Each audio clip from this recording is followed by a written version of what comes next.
လှပြင်ဆိုင်တစ်ဆိုင်တဲကိုမတော်တဆဝင်သွားမိရကနေထူးဆန်းတဲ့အတွေ့အကြုံတစ်ခုနဲ့ကြုံလိုက်ရတဲ့အမျိုးသမီးတစ်ယောက်ရဲ့ဖြစ်ရပ်မှန်အကြောင်းကိုပြောပြပေးချင်ပါတယ်။ဒီဆိုင်ကတာမန်ဆိုင်တွေနဲ့မတူပဲ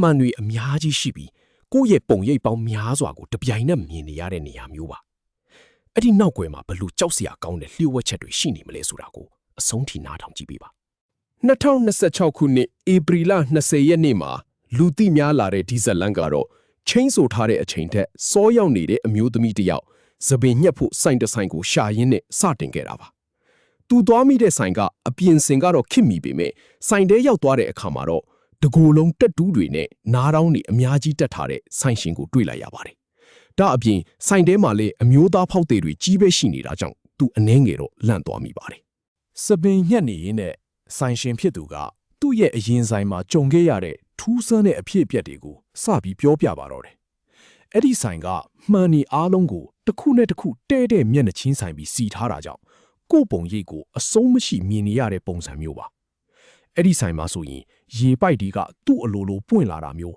ဒါမှမဟုတ်စပင်ညက်စရာဒီရဲ့အသက်ဖြစ်တဲ့ကက်ကြီးတွေကမရှိသင့်တဲ့နေရာကိုရောက်သွားတာမျိုးတွေမကြာခဏဖြစ်လေရှိပါတယ်။တညမှာတော့ဆိုင်ရှင်ဟာဆိုင်ပိတ်ဖို့အတွက်တယောက်ထဲကြံခဲ့ပါတယ်။ဆိုင်ထဲမှာလမ်းလျှောက်နေရင်မှန်ထဲကိုလှမ်းကြည့်လိုက်တဲ့အခါထူးဆန်းတာတစ်ခုကိုသတိထားမိသွားပါတယ်။မှန်ထဲမှာပေါ်နေတဲ့သူ့ရဲ့ပုံရိပ်ပေါင်းများစွာတွေကပုံရိပ်တစ်ခုဟာသူ့ကိုစိုက်ကြည့်ပြီးနောက်ကိုလန်ကျမတက်ကိုနီဟန်ထားမျိုးနဲ့ရှိနေတာကိုတွေ့လိုက်ရပါတယ်။ဒါဟာလက်တွေ့မှာသူ့လုံနေတဲ့ပုံစံနဲ့လုံးဝမတူပဲကွဲထွက်နေတာကြောင့်သူ့အယမ်းထိတ်လန့်သွားခဲ့ပါတယ်။ဒီလိုအခြေအနေတွေကြောင့်ဆိုင်ကဝန်ထမ်းတစ်ယောက်က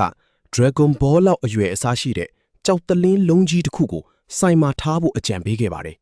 ။ထူးဆန်းတာကအဲ့ဒီကြောက်တလင်းဟာလအနှဲငယ်ကြာတဲ့အခါမှာအထဲကနေအလိုလိုအကွဲလာပြီးအယောင်တွေနောက်ကျလာတာပါ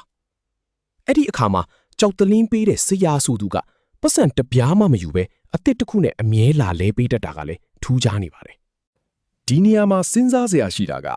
အဲ့ဒီဆရာဆိုသူကဘာလို့အလကားလာလဲပေးနေတာလဲဆိုတာပါပဲ။တကယ်တော့ကြောက်တလင်းတွေဟာမကောင်းတဲ့စွမ်းရည်တွေကိုစုပ်ယူပေးထားတာဖြစ်ပြီးအဲ့ဒီနောက်ကျနေတဲ့ကြောက်တလင်းတွေကိုအသုံးပြုပြီးတစုံတစ်ယောက်ကိုချိန်စာတိုက်တဲ့နေရာမှာပြန်သုံးနေတာလည်းဖြစ်နိုင်ပါတယ်။လူတွေဟာကိုယ့်ရဲ့ပျော်ရွှင်မှုအတွက်ထက်သူတစ်ပါးပျက်စီးဖို့အတွက်ဆိုရင်ငွေကိုပို့ပြီးသုံးဆွဲတတ်ကြတာကြောင့်ဒါဟာကြောက်စရာကောင်းတဲ့ပတ်သက်မှုတစ်ခုဖြစ်နေနိုင်ပါတယ်